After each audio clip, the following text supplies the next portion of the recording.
Scott Schober. He's president and CEO of Berkeley Systems. I asked him whether Alibaba's efforts to combat counterfeit products are working. There's countless examples of companies. The one example that comes to mind, Columbia Sportswear, they themselves independently did a counterfeit check over the course of some time, and they found over 82% of the items that they purchased randomly were counterfeit items. So that's certainly alarming, and that's specific to the Taobao website that Alibaba has. So concerning how big of a problem that is, that they're still finding so much counterfeit stuff out there. More needs to certainly be done. Now, you say more can be done. Some people have suggested perhaps QR codes, flagging if someone does a search for replicas or copies. What do you recommend?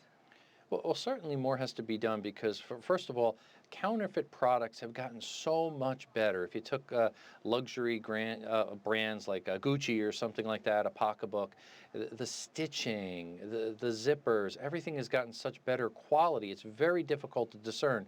So applying technology, as you mentioned there, QR codes, where they're more advanced, and Alibaba wanted to make a unique code for each of its products that's purchased, and then an app that you could verify and say, yeah, this is a legitimate product that was purchased on Alibaba and it's not a counterfeit. That is certainly a big step in fighting some of this counterfeit stuff, and they need to step it up. Now, one of the issues is obviously the size of the market. What are some of the biggest challenges in preventing fake products in a market that's this big? That's a huge problem, especially when you see the millions of SKUs that Alibaba has there. So it's an overwhelming task. So they have to really take their time, break it up maybe segment by segment, but start implementing something such as these QR codes. Otherwise, the problem's only going to get worse. And as it gets worse, what's going to start to happen? Certainly lawsuits will continue to happen. Board members will get frustrated. Shareholders, the stock price, a lot of things start to come into play here. So they need to act really quickly to address these concerns. And none of this is new. This has been, if you look in their prospectus back from 2008, they even talked about some of the problems that they're experiencing. So over the years, they need to do more to really combat this problem and take a leadership role there to prevent this from continuing. Now, you mentioned the IPO prospectus and them giving that warning about the problems they were having tackling counterfeit goods. What role does that play, though, when the lawsuits come about? Well, I think it helps a little bit. It's not like they're hiding it or trying to cover it over. They were forthright in bringing that up. Hey, this is a problem that we have. Here's a plan or a course that we want to take to prevent this from happening. The problem is it's actually gotten worse as they grow, and proportionally they have much more offerings and products and things on their sites now. So they have to grow the security with that to ensure consumers are getting something that is legit and it's real. Now, Alibaba has said that for brands to have a better chance of clamping down on this counterfeit trade, it's better if they talk to Alibaba first instead of suing them afterwards. What is the best way for brands to protect themselves and for Alibaba to protect itself? Well, nobody likes a lawsuit.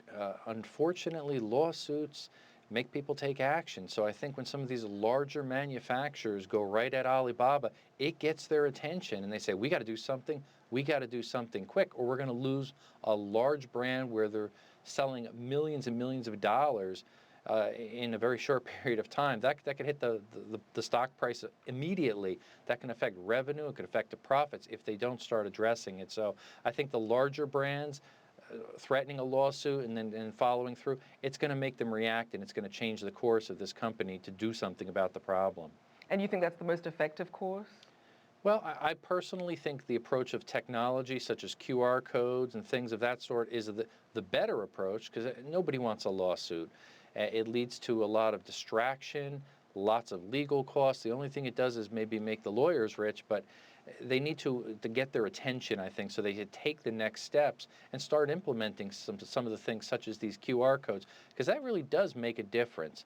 It will allow one to authenticate and say, this is a legitimate product that was manufactured by a particular company, and that will cut down quickly on all the fakes. And Scott, just to wrap up, as we look at Alibaba's stock, it's lost an estimated $75 billion of market value since its peak back in November. Is the company's ongoing battle with counterfeit goods contributing to that? I think it is, but to some degree, This is a known problem. It's going to continue on for some time. So that's really factored into the stock price. Yeah, there'll be a little bit of a hiccup at this point. It dropped a little bit certainly today, a point and a half there. But in the long range, I think it's factored into the stock. As long as they have the momentum and they start implementing some of these technologies, such as the QR codes that we talked about, it'll start combating the problem, and people will have confidence in this growing company and continue to invest in it.